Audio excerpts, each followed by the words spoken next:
Hello नमस्कार dear student, स्वागत है आप सबका हमारे यूट्यूब चैनल में। तो मित्रों, बात करने वाले हैं आज माध्यमिक परीक्षा 2024 यानी कि आपका जो कक्षा 10वीं है, 10वीं क्लास का जो मॉडल पेपर है वो सारे आ चुके हैं। सारे सब्जेक्ट के आपके 6 के 6 सारे जो सब्जेक्ट हैं, सारे सब्जेक्ट के मॉडल पेपर जो हैं वो आ चुके हैं। हम बात करने वाले हैं मॉडल पेपर की। तो किस प्रकार से आपका पेपर आने वाला है इस बार, जैसे कि सबको पता है कि सिलेबस जो है, यानी सिलेबस जो है आपका, वो इस बार कम है। तो प्रश्न भी इस बार कम ही आएंगे। यानी पिछली बार क्या था कि 23 प्रश्न आते थे, टोटल कुल मिला के 23 प्रश्न आते थे। वैसे एक में 12 आ गए, एक में 6 आ गए, वो अलग बात है। टोटल कुल मिला के 23 प्रश्न आते थे, लेकिन इस बार आने वाले हैं आपके मात्र 22 प्रश्न।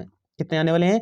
22 प्रश्न आने वाले हैं। तो सारा कुछ मैं आपको दिखा देता हूं कि सबसे पहले गणित की बात कर लेते हैं। विषय गणित है, तो गणित का मैं बता देता हूं आपको। और सारे के सारे सब्जेक्ट है, उनकी पीडीएफ भी आपको डिस्क्रिप्शन की लिंक में देने वाला हूं, तो वहां से आप डाउनलोड भी कर सकते हैं। चलो वो आप वहां से देख लेना।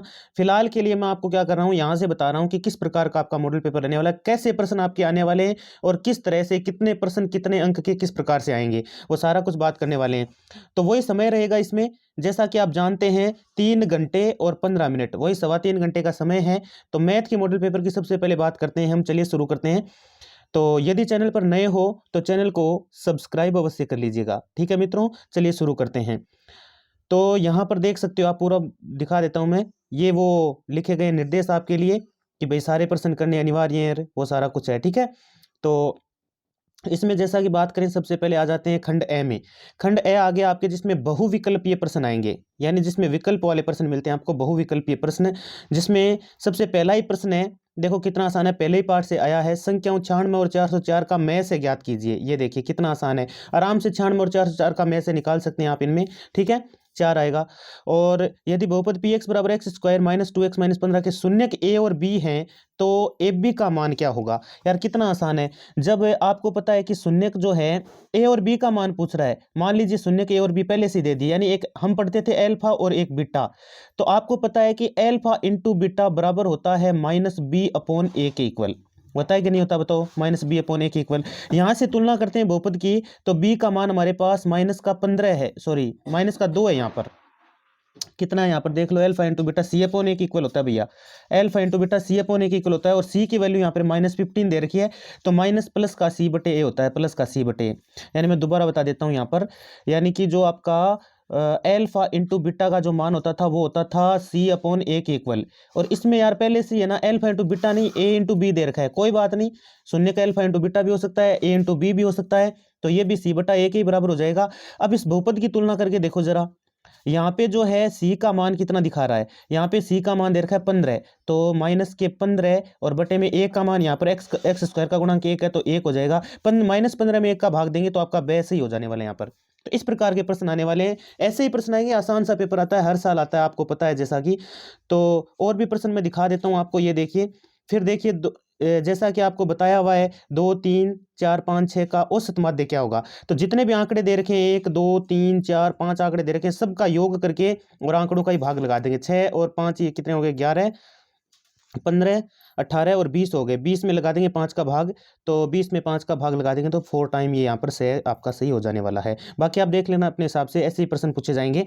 और आगे और भी दिखा देता हूँ कि यदि 2x + y = 6 है, 2x + y = 6 है, तो इसे संतुष्ट करने वाला युग्म कौन सा है? तो इसमें ऐसे कौन से, इनमें से कौन से ऐसे मान है जिनको x और y के स्थान पर रखने पर 6 आ जाए?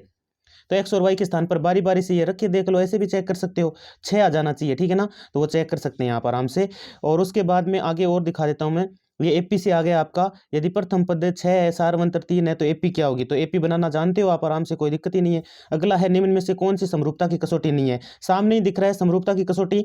हमने एस पढ़ा है, हमने ट्रिपल ए भी पढ़ा है, हमने ए भी पढ़ा है, हमने पढ़ा है एस भी। ठीक है ना, लेकिन कोण भुजा भुजा ये नहीं पढ़ा है। ये कब पढ़ा है आपने? ASS नहीं पढ़ा ना, ये नियम होता ही नहीं है, ये कोई कसौटी होती नहीं है, तो ये आपका करेक्ट हो जाएगा। कौन सी नहीं है, ऐसा पूछा था इसने, तो आराम से कर सकते हो। यानी छठे पार्ट से भी सरल सरल प्रश्न यहाँ पर आ रहे हैं। तो और भी मैं आपको दिखा देता हूँ।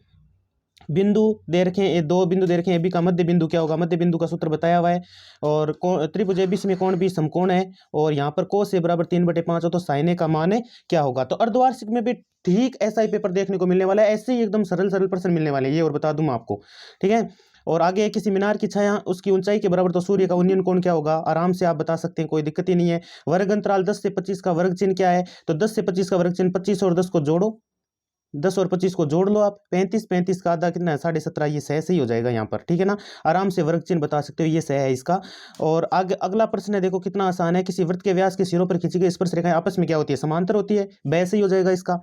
भुजा 7 सेंटीमीटर वाले घनाकार ब्लॉक के ऊपर एक अर्धगोला रखा हुआ है, अर्धगोले का अधिकतम व्यास क्या हो सकता है, तो यहाँ अधिकतम व्यास निकालना है अर्धगोले का, आराम से बता सकते हो। एक वृत्त के प्रत्येक चतुर्थांश का कोण का मान कितना होता है, ये भी आप जानते हैं। एक पासे को छालने पर 6 से बड़ा अंक आने की, यानी कुल मिला के यहाँ पे कितने प्रश्न हो गए, ध्यान से देखो जरा, 13, 14 और 15। पहले प्रश्न के अंदर 15 आपके वस्तुनिष्ठ प्रश्न आ गए, फिर आता है दूसरा प्रश्न, ये भी फिर समांतर श्रेणी का आ गया है। अब देखिए ये दूसरा प्रश्न है, निम्नलिखित प्रश्नों में रिक्त स्थानों की पूर्ति कीजिए, तो रिक्त स्थान आएंगे, जैसे एपी से आ गया, 8वें पार्ट से आ गया, शंकु वाले पार्ट से आ गया, है नहीं। तो वर्गीकृत आंकड़ों का माध्य ज्ञात करने का सूत्र यहाँ पे पूछा गया है। उस प्रेक्षण का मान जिसकी बारंबारता सबसे ज्यादा होती है क्या कहलाता है, वो बताना है आपको यहाँ पर। तो वो बहुलक जैसा कि आप पढ़ रखा है।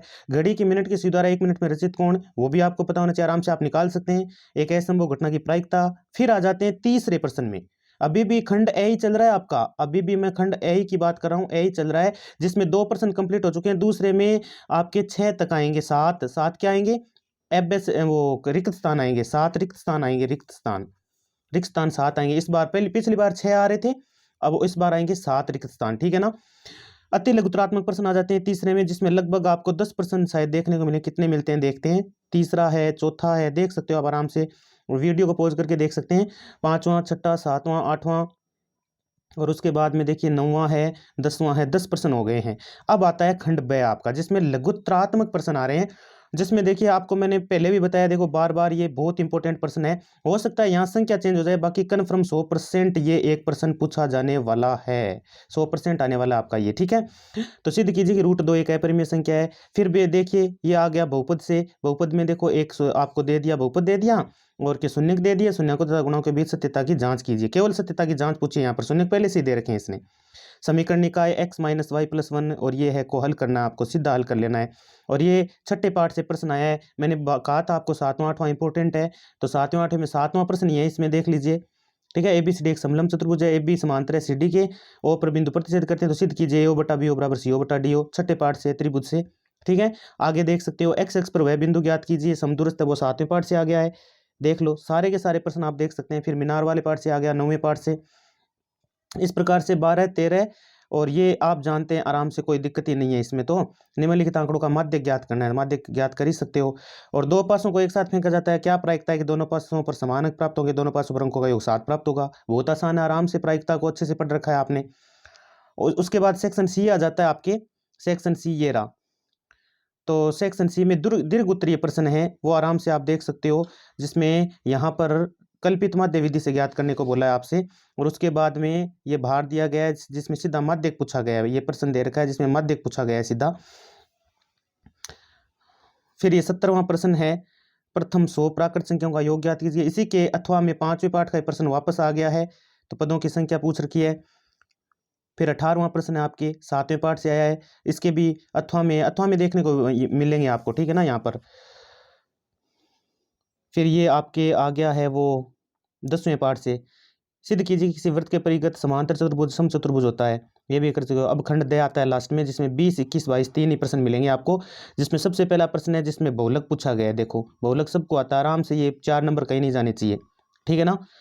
और फिर उसके बाद में अथवा में भी दे रखा है एक प्रश्न, आपको जो ठीक लगे वो कर सकते हो आप, माध्य आता है तो माध्य कर लीजिए, क्या दिक्कत है उसमें। फिर 21वां प्रश्न है जो आएगा आपके चौथे पार्ट से आया, देखो 2 क्रमांक धनात्मक पूर्णांक ज्ञात कीजिए जिनके वर्गों का योग 365 हो।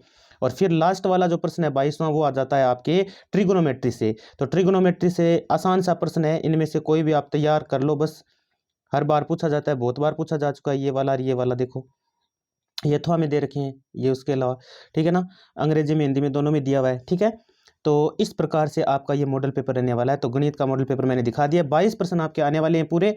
कौन सा प्रश्न कितने अंक है सारे आपको पता है। लास्ट वाला जो खंड द है, यानी जो ये खंड द बताया मैंने अभी, कौन सा खंड बताया मैंने, खंड द आपको मैंने बताया है। इस खंड द के अंदर 4-4 अंक के प्रश्न होंगे, उससे पीछे वाले में 3-3 अंक के होंगे, और उससे पीछे वाले में 2-2 अंक के, और उससे पीछे वाले में 1-1 अंक के। इस प्रकार से प्रश्न कुल मिला के आपका 80 नंबर का पेपर हो जाता है। ठीक है मित्रों, और ऐसे ही प्रश्न आते हैं अर्धवार्षिक में भी।